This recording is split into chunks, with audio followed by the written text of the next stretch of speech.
오늘도 계속해서 코람데오의 능력 엘리야 말씀을 나누게 될 때 오늘 말씀 안에서도 하나님 주시는 귀한 교훈이 우리의 교회를 인도해 가시기를 바랍니다. 오늘 말씀은 엘리야가 과부의 죽은 아들을 살린 그런 사건을 기록하고 있습니다. 여러분, 이 사건은 꾸며낸 이야기, 소설 꾸며낸 거잖아요. 그걸 픽션이라고 하는데 그런 픽션이 아닙니다. 여러분, 이 사건은 100% 실제 사건이고 넌픽션의 실화입니다. 오늘 우리가 이 말씀을 묵상하기 전에 이것이 하나님의 실제 역사하셨던 사건이고 소설과 같은 그런 내용으로 봐서는 안 된다라고 하는 성경의 권위를 먼저 인정하시면서 오늘 말씀을 묵상하실 필요가 있습니다. 왜냐하면 실제로 하나님이, 전능하신 하나님이 엘리야를 통해서 과부의 죽은 아들을 살리신 분명한 역사이기 때문에 그렇다는 사실을 꼭 기억하십시오. 여러분, 사람이 죽어가는 때에 요즘은 보통 산소호흡기 이렇게 끼우면서 생명을 연장합니다. 그리고 사람의 심장이 멈추거나 심장이 제대로 작동하지 않고 그런 경우에는 전기 충격기를 가지고 심장이 다시 박동하도록 전기 충격을 줍니다. 이것처럼 산소호흡기로 생명을 연장하거나 전기 충격기로 심장 박동을 회복시키는 것은 우리 의사 병원에서 의술에서 지금까지 계속 하고 있는 의술입니다. 그보다 더 탁월한 의술도 많이 있습니다. 그러나 여러분, 병원에서 죽은 자를 데려갔는데 죽은 자를 살려내는 의술이 있습니까? 그런 의술은 병원에 없습니다. 하지만 오늘 하나님의 말씀이니 성경의 말씀에는 하나님께서 초자연적인 능력으로 죽은 자를 살아나게 하시는 그 일이 성경에 분명히 기록되어 있습니다. 오늘 이 말씀이 그런 사건 중에 바로 하나입니다. 사랑하는 여러분, 저도 사랑하는 여러분 많이 부르는데 제가 사랑하는 여러분 이걸 쓰고 부르려고 하니까 갑자기 화중고 목사님 생각나더라고요. 흉내 한번 내봤습니다. 사랑하는 여러분. 안 웃는 분들은 특세와 상관없는 분들이었죠. 사랑하는 여러분, 엘리야가 과부의 죽은 아들을 살린 이 사건을 통해서 하나님께서 오늘 이 말씀의 교훈, 우리에게 뭘 주시려고 하시는 건가? 엘리야라고 하는 성경의 실제 인물을 통해서 오늘 우리로 하여금 깨닫게 하시고 우리의 삶에 적용하게 하시는 것이 과연 무엇인가 하는 것입니다. 오늘 우리가 코람데오의 능력 엘리야 말씀 한 번 더 말씀 나눌 때 특세 주제 말씀이 요한계시록 3장 13절 귀 있는 자는 성령이 교회들에게 하시는 말씀을 들을지어다 하시는 이 말씀처럼 우리 귀를 열어주셔서 이 말씀 앞에 정면으로 서시는 귀한 시간이 되실 수 있기를 바랍니다. 여러분, 엘리야가 시돈 땅 사르밧 과부의 집에서 한 2년 이상 머무르게 됩니다. 야고보서의 기록대로라고 하면 3년 6개월 정도 비가 오지 않고 가뭄과 기근이 계속됐습니다. 여러분, 한번 상상해 보십시오. 3년 6개월 동안 비가 오지 않았습니다. 여러분, 그 땅이 어떻게 됐을까요? 그 땅의 사람들은 어떻게 되겠습니까? 여러분, 요즘 3개월만 비가 안 와도 땅이 짝짝 갈라지는데 3년 6개월이 비가 안 왔다 그러면 가뭄과 기근에 사람도 죽어나가고 모든 짐승들이 시체가 되어 길거리에 나뒹굴어졌을 겁니다.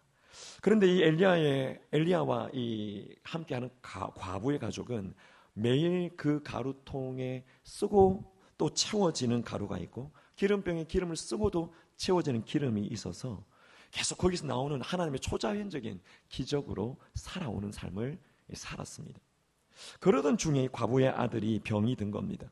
여러분, 과부에게 있어서 병든 아들은 정말 마음에 큰 고통이요, 육체의 가시와도 같다고 말할 수 있을 겁니다. 여러분이 과부가 놀라운 하나님의 기적으로 매일 아들과 함께 먹을 수 있는 그런 떡과 가루와 기름을 가지고 먹는 거는 정말 감사한 일이고 하나님의 기적을 매일 매 순간 체험하는 놀라운 일이지만 병든 아들을 생각할 때마다 이 병든 아들 마음이 찢어지는 거죠. 그러다가 오늘 말씀을 보면 이 여인의 아들이 병들어서 증세가 심히 위중하다가 어떻게 되었습니까? 숨이 끊어졌습니다. 그냥 죽어버렸습니다. 과부가 하나님의 선지자에게 숙식을 제공하고 지금 같으면 목사님에게 정말 정성 들여서 숙식을 제공하고 사랑으로 봉사하고 있는데 과부가 양육하고 있는 아이가 죽었다는 겁니다. 여러분, 그러면 이분의 신앙 어떻게 될까요? 이분의 신앙 시험 들 수밖에 없고 흔들릴 수밖에 없습니다. 매우 자식을 잃어버린 것 때문에 고통스러운 삶을 살 수밖에 없습니다. 신앙의 위기가 오는 것이죠.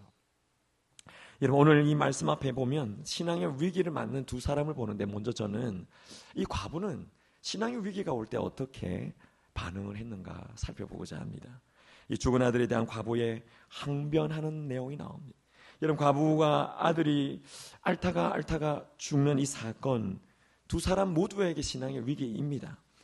하나님을 잘 섬기고 있는데, 우리 같으면 하나님, 제가 이렇게 하나님 잘 섬기는데, 제가 이렇게 하나님 예배 잘 드리고 있는데 저에게 상을 주셔야죠. 제가 하는 일이 뭐든지 잘 형통하게 잘 돼야 되지 않겠어요? 상급을 주시는 하나님을 기대하는데, 지금 여기서 보니까 상급이 아니고 자식을 잃는 고통을 주었습니다. 이해가 안 되죠.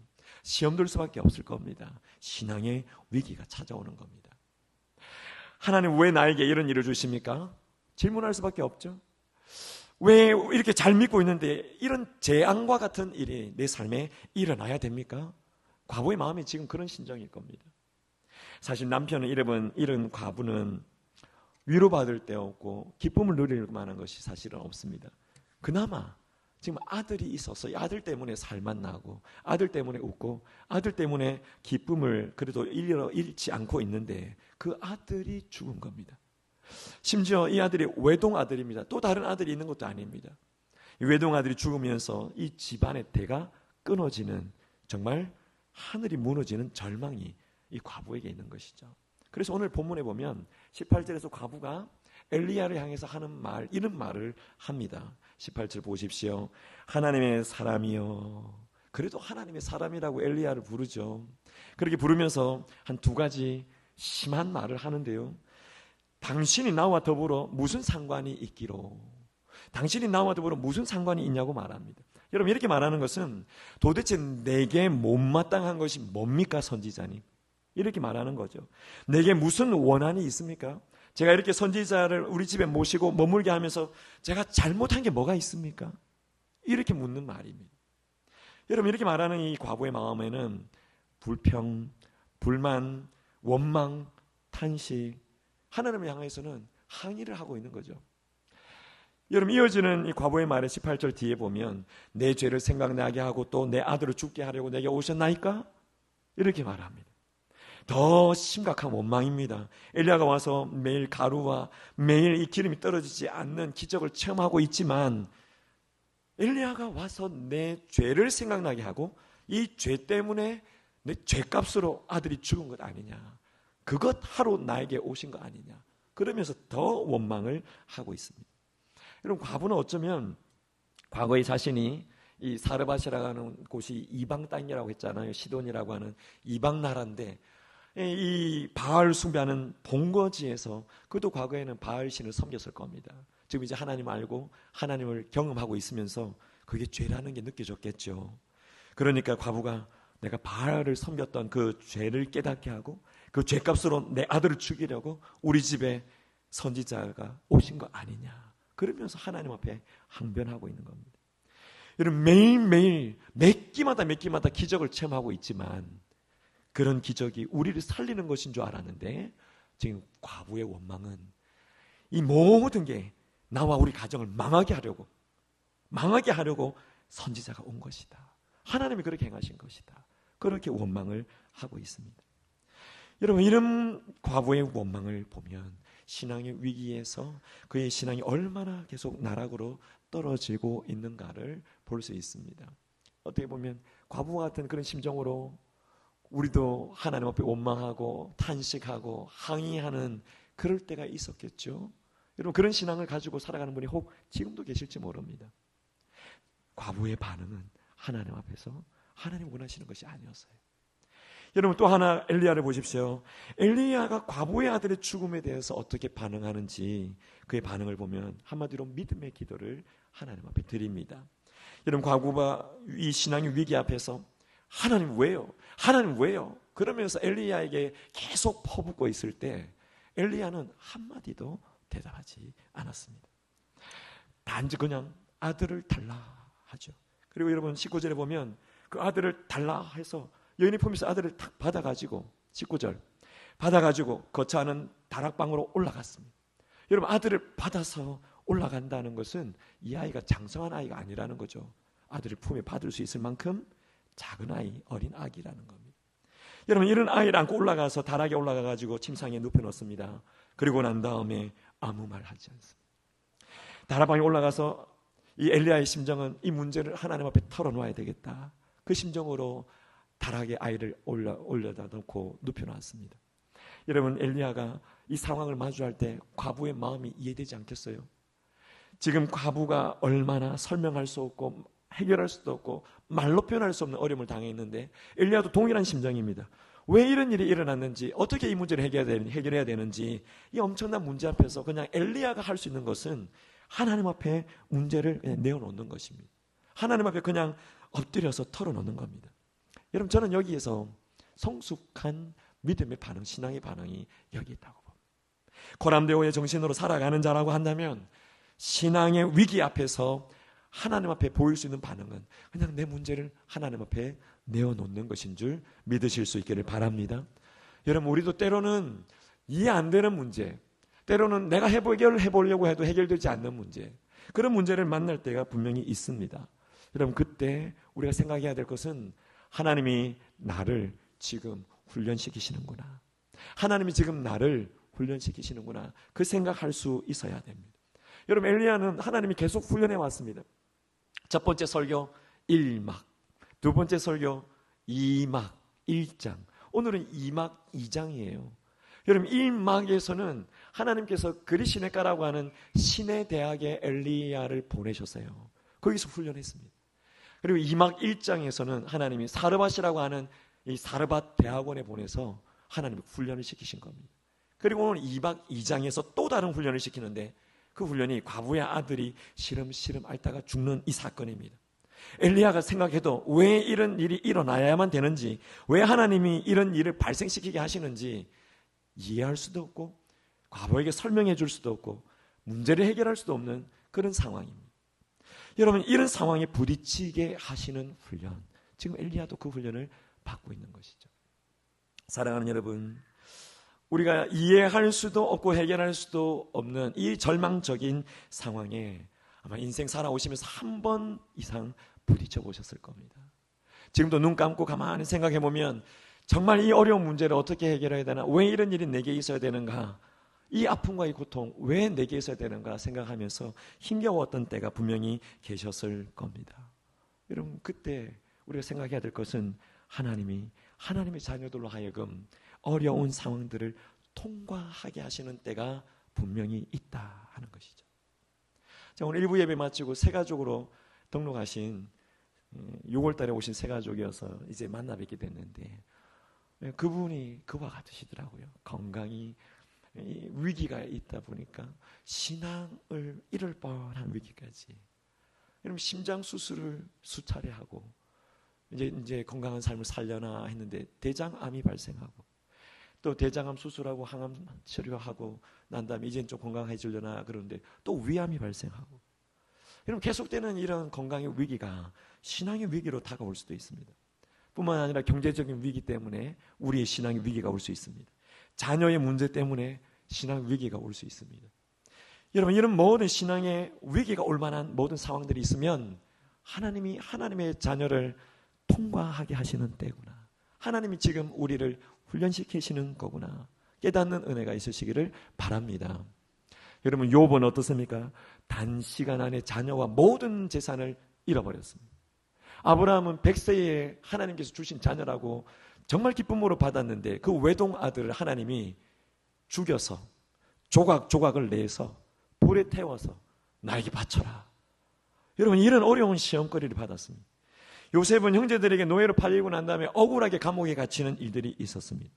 여러분, 바울이 육체의 가시 때문에 얼마나 하나님 앞에 구합니까? 그러나 하나님이 그 가시 제거해 주시지 않으시고 계속 아픔을 갖게 하셨습니다. 왜 우리 하나님은 이러시는 걸까요? 왜 하나님은 왜 이런 일을 계속 겪게 하시는 것이겠습니까? 말씀드린 것처럼 다른 이유가 아닌 줄 압니다. 우리가 이런 일을 겪을 때마다 외부적인 어떤 자원을, 세상의 어떤 힘과 세상의 능력을 구하는 것이 아니고 오직 하나님만 의지하도록 하기 위해서 우리 하나님께서 우리를 훈련하고 계신다는 사실을 우리가 꼭 기억하시기를 예수님의 이름으로 축복합니다.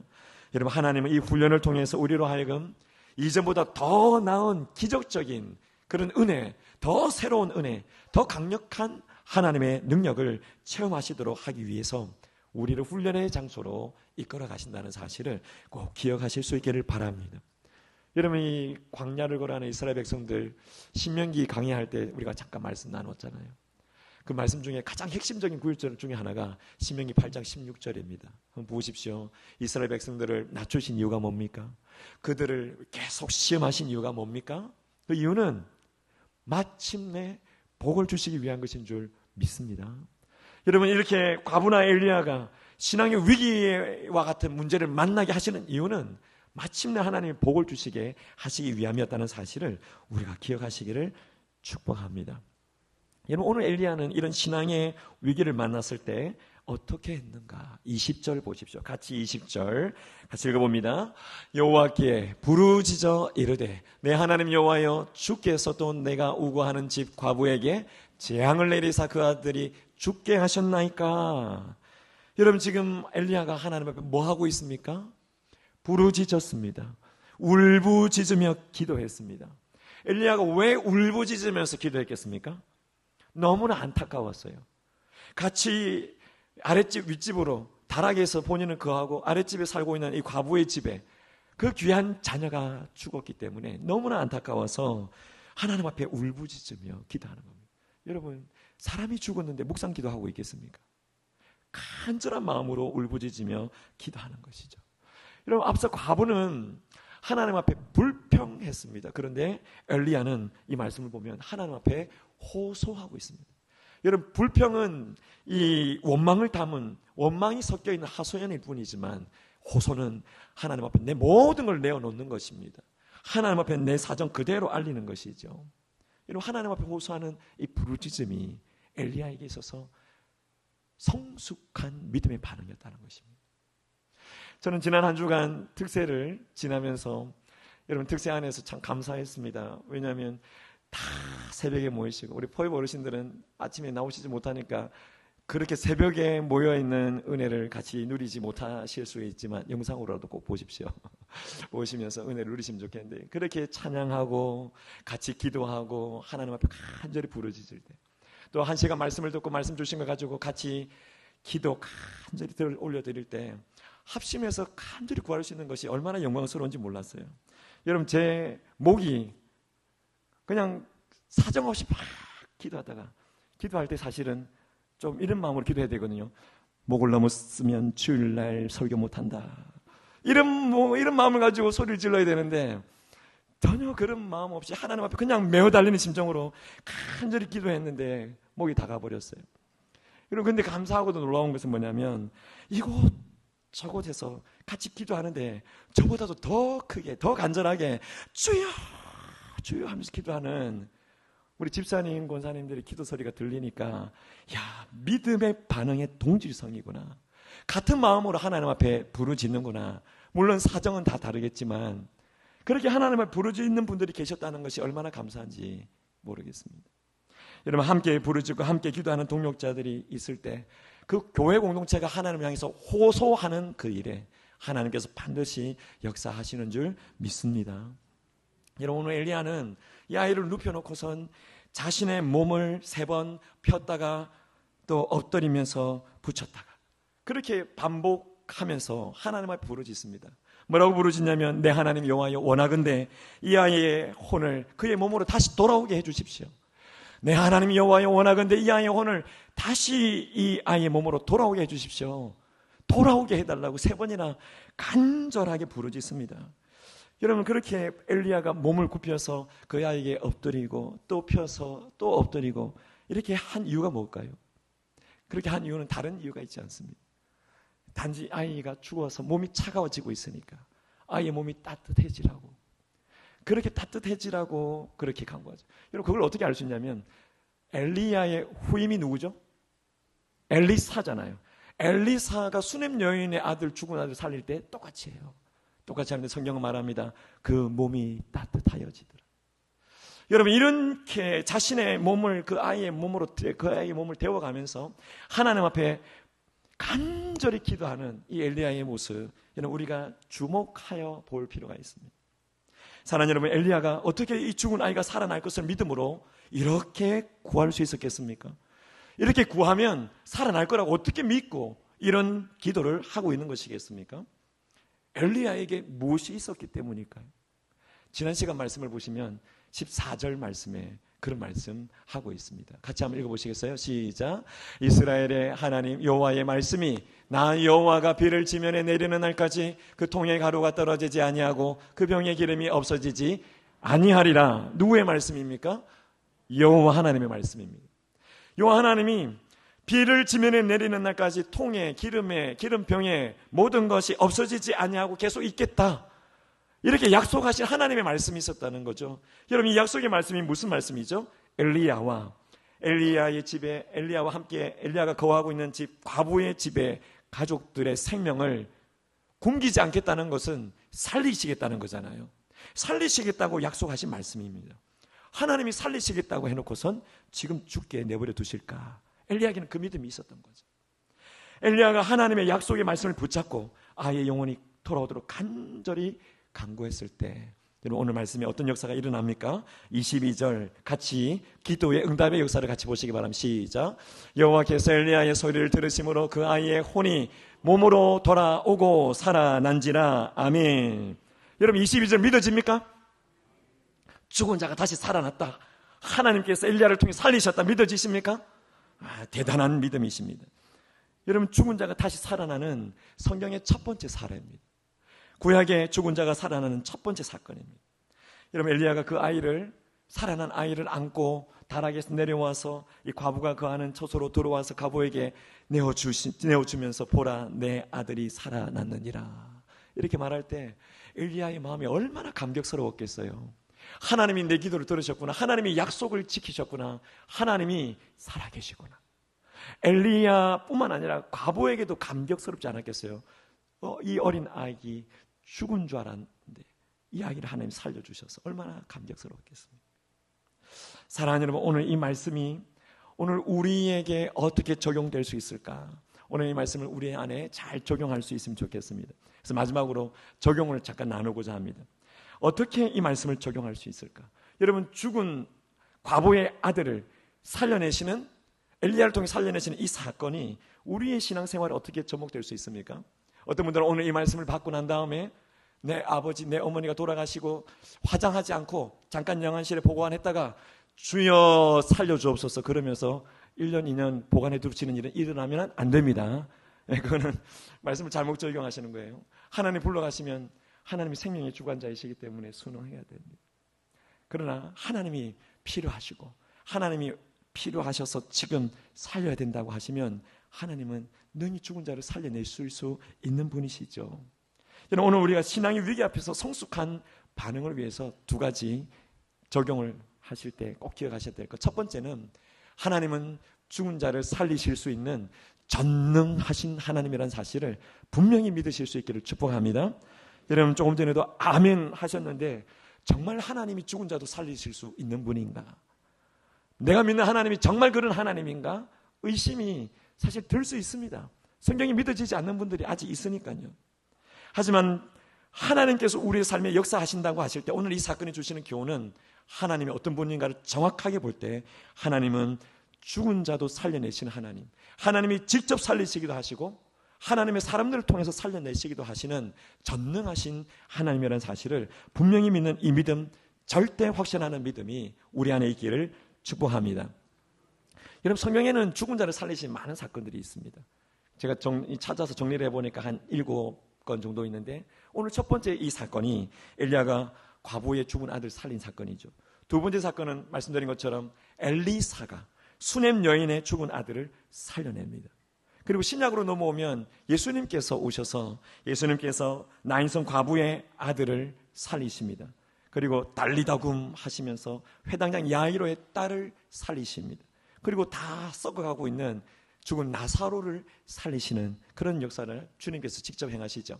그리고 주의 사도들도 그런 역사를 행합니다. 여러분 베드로 같은 경우는 그 죽은 여인 도르가를 살려내고, 그리고 바울은 설교를 듣다가 떨어져 죽은 사람 누구예요? 유두고를 죽은 그 아이를 살려냅니다.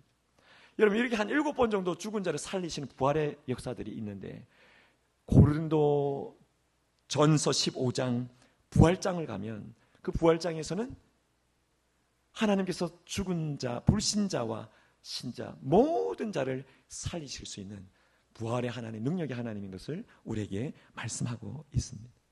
사랑하는 여러분, 하나님은 언제 어디서나 하나님께서 원하시면 죽은 자도 살리시는 하나님이심을 분명히 확신하는 은혜가 있으시기를 축복합니다. 여러분, 전능하신 하나님, 히브리어로 하면 엘샤다이 하나님, 그분은 못하시는 일이 없습니다. 직접 살리시기도 하시고 사람들을 통하여 하나님께서 살리시기도 하시는 놀라운 능력의 하나님이심을 먼저 우리가 확신하시는 은혜가 있으시기를 축복합니다. 우리가 그 하나님을 붙잡아야 되기 때문에 그렇습니다. 두 번째로 우리가 하나님이 죽은 자를 살릴 수 있는 하나님이라고 분명히 확신한다면 우리 삶에 가져와서 적용해야 될 것은 바로 하나님은 우리의 인생에 어떤 최악의 절망이 있다 할지라도 하나님은 최선의 최고의 희망과 소망으로 우리를 이끌어 가신다는 사실을 오늘 말씀을 통해서 우리 안에 적용하고 확신하실 수 있기를 간절히 원합니다. 여러분, 엘리야가 1막, 2막 1장, 오늘 2막 2장, 여러분 이렇게 계속 말씀을 보면서 엘리야가 어떻게 확신하고 있는지 보고 계시지 않습니까? 야, 과연 주님의 말씀대로 했더니 하나님이 역사하셨구나. TP라고 했잖아요. Tested, Proved. 과연 주님 말씀대로 했더니, 과연 주님 말씀대로 했더니 하나님이 행하셨구나. 이걸 지금 엘리야는 경험하고 있는 것이죠. 여러분, 하나님에 대한 절대 확신을 가지고 우리로 하여금 이 확신과 이 믿음으로 기도할 것을 요청하고 계신 것입니다. 우리 사랑하는 주님께서도 우리에게 기도에 대해서 계속 말씀하실 때 그런 말씀하셨어요. 믿음으로, 믿음으로, 믿음으로. 주님 말씀하신 거 몇 가지 보십시오. 마태복음 21장에서는 너희가 기도할 때 무엇이든지 뭐라고 하셨습니까? 믿고 구하라고 하셨습니다. 그리고 내 이름으로 무엇이든지 구하면 아버지가 영광을 받으신다고 하셨습니다. 아버지가 영광을 받으시기 위해서 그 기도는 응답되도록 하신다는 겁니다. 너희가 무엇이든지 아버지께 구하는 것은 어떻게 하신다고 했습니까? 내 이름으로 주겠다 말씀하십니다. 우리에게 믿음으로 구하라고 말씀하고 계십니다. 오늘 이 주님의 말씀을 우리가 붙잡는 자라고 한다면 오늘 예배 나오신 사랑하는 모든 성도님들께서는 하나님의 뜻이라고 하면 죽은 자도 살리시는 하나님이라는 사실을 분명히 믿고 지금 내가 처해 있는 인생의 절망의 상황, 신앙의 위기가 올 수 있는 그런 어떤 상황에서도 하나님의 말씀을 붙잡고 믿음으로 기도하면 하나님께서 말씀하신 대로 이루시는 놀라운 역사를 우리 가운데 행하신다는 것 꼭 기억하시기를 축복합니다. 내 영광을 위해서 행하시는 것이 아니고 하나님의 영광을 위해서 하나님이 직접 행하신다는 사실을 우리가 분명히 믿는 그 믿음이 우리 안에 있게 되시기를 축복합니다. 그러면 우리의 어떤 최악의 절망도 하나님은 최고의 희망으로 바꾸어 내시는 우리 하나님이심을 믿습니다. 어떤 선장님이 큰 선박을 이끄는 선장님이신데 선장님의 가족이 그 배를 타고 리버풀에서 뉴욕까지 여행을 같이 가기로 했습니다. 배가 커서 다른 손님들도 같이 타고 갑니다. 오래전 이야기라 돛을 세우고 바람을 타고 가는 그런 배입니다.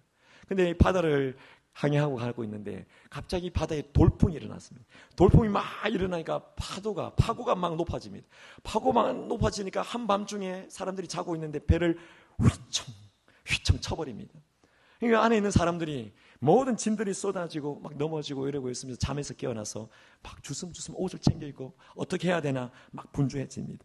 그때 갓 8살 된 어린 선장의 딸이 막 잠에서 깨어나서 울면서 이야기합니다. 지금 문제가 뭐예요? 뭐가 문제인 거예요? 그랬더니 옆에 있는 엄마가 지금 문제는 돌풍이 불어서 이 돌풍 때문에 배가 막 흔들리고 있는 게 문제야. 그렇게 이야기를 합니다. 그러니까 이 선장의 딸이 묻습니다. 그러면 아빠는, 선장인 그 아빠를 묻는 거죠. 아빠는 지금 갑판에 나가 계신 거예요. 아빠는 지금 갑판에 나가 계신 거예요. 그렇게 이야기를 합니다. 그러니까 이 엄마가 이야기해 줍니다. 아빠는 지금 갑판에 나가 계신다. 그렇게 대답을 해주니까 이 아이가 베개를 가지고 오고 이불을 다시 덮고 그 자리에 배가 흔들리는데 눕습니다. 아빠가 나가 계시니까 평안히 있는 거죠. 아빠가 지켜줄 거라고 생각하니까 그냥 평안히 그 폭풍 가운데서도 잠을 자는 겁니다. 사랑하는 여러분, 오늘 이 예화가 우리에게 어떤 의미를 주는지 잘 묵상해 볼 필요가 있습니다. 여러분, 아빠가 가판에 나가 계세요 라고 만약에 성경을 향해서 질문한다면 성경은 대답할 겁니다. 너희의 하늘 아빠가 지금 가판에 나가 계셔. 성경에게 우리의 인생의 고난과 절망의 상황에 아빠가 가판에 나가 계세요 물으면 성경은 반드시 대답합니다. 하늘 아버지가 가판에 나가 계시니 두려워하지 마라. 안심하라. 하나님을 신뢰하면서 믿음으로 기도만 해라.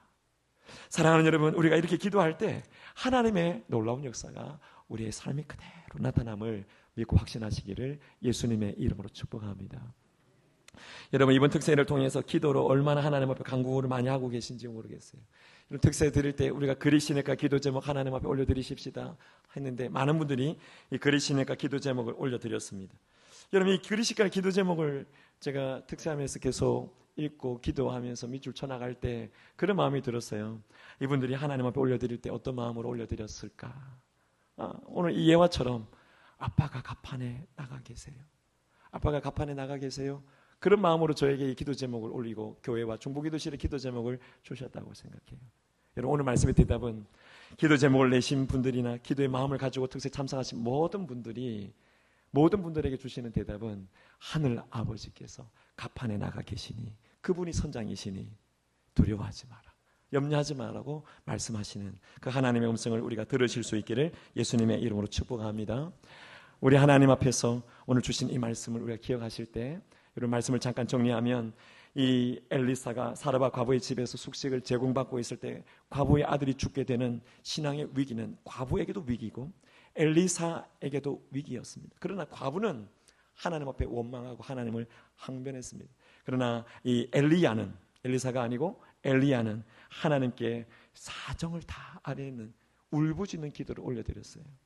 여러분, 엘리야가 절망 중에서 하나님의 말씀을 붙잡고 절대 신앙으로 하나님 앞에 기도했을 때 하나님께서 말씀하신 대로 과부의 아들을 살려주시는 놀라운 역사가 일어난 거죠. 신앙의 위기의 순간 앞에 성숙한 믿음의 반응을 엘리야가 나타내 보인 겁니다. 사랑하는 여러분, 오늘 이 말씀 앞에 있는 두 사람, 이 과부와 이 엘리야의 어떤 변화가 일어났습니까? 이 과부도 역시 이런 놀라운 역사 앞에서 그의 입술의 고백이 바뀌었어요. 그의 입술의 고백은 엘리야를 향해서 정말 하나님의 사람이시군요. 당신의 입으로 말하는 그 여호와의 말씀이 진리군요. 이렇게 고백할 수 있는 자로 바뀌었는데 엘리야는 놀라운 걸 더 갖고 있습니다. 하나님의 말씀 앞에서 승리할 수 있는 절대 확신을 오늘 이 사건을 통해서 갖게 된 것이죠. 여러분, 이 사건 뒤에 엘리야가 어떤 일을 당하는지 다음 설교에 나올 텐데, 여러분 18장으로 가면 이 바알을 숭배하는 850명의 우상 숭배자들과 영적 대결을 하게 되는데, 여러분 이 영적 대결의 큰 싸움 앞에서 오늘 이 훈련이 없었다면, 오늘 이 훈련으로 하나님에 대한 분명한 확신을 갖지 못했다면 어떻게 됐을까? 오늘 사건이 정말 중요한 것입니다. 사랑하는 여러분, 믿음이 무엇인가 할 때 모든 사람의 믿음, 오늘 이 자리에 계신 모든 분들의 믿음이 다 똑같지 않습니다. 믿음은 강도가 다 다릅니다. 오늘 이 과부의 믿음과 엘리야의 믿음이 다른 것처럼 우리의 믿음은 다 다릅니다. 믿음의 강도는 어디서 차이가 나느냐 하면 하나님의 말씀을 경험하고 하나님의 말씀 앞에 순종하면서 하나님의 능력을 체험했느냐 못했느냐에 따라서 믿음이 달라집니다. 신앙 연륜을 오래 가지고 계신 분들 믿음 있습니까? 그러면 내가 믿고 있으니 믿는 거지. 그게 다가 아닙니다. 여러분, 그게 믿음이 아닙니다. 하나님의 말씀이 현실의 삶에서 이루어지고 있는 것, 그걸 체험하시면서 믿음의 강도가 연단되고 더 연단돼서 하나님이 나를 통해서 일하시고 하나님이 내 삶에 역사하신다는 걸 분명히 경험하고 확신하실 때 우리를 엘리야와 같은 단단한 믿음으로 세워가신다는 사실을 꼭 믿고 확신하시고 또 그 말씀을 붙잡고 나아가시는 귀한 은혜가 우리 모든 교회 가운데 있게 되시기를 예수님의 이름으로 축복합니다. 우리 가슴에 손으로 한번 기도하십시다. 하나님 아버지, 우리의 믿음을 강하고 더 담대하고 단단하게 하셔서 하나님이 보시기에 쓰실 만한 믿음의 강도가 준비되는 은혜 허락하여 주시옵소서. 오늘 말씀 앞에서 하나님의 말씀을 부여잡고 불가능한 일 같은 일에도 믿음으로 기도하고 나갔을 때 하나님이 행하시는 놀라운 역사가 있음을 분명히 확신하오니 그 하나님, 전능하신 하나님, 엘샤다이 하나님을 믿고 의지하며 나갈 수 있도록 성령이 역사하여 주시옵소서. 예수님의 이름으로 기도하옵나이다. 아멘.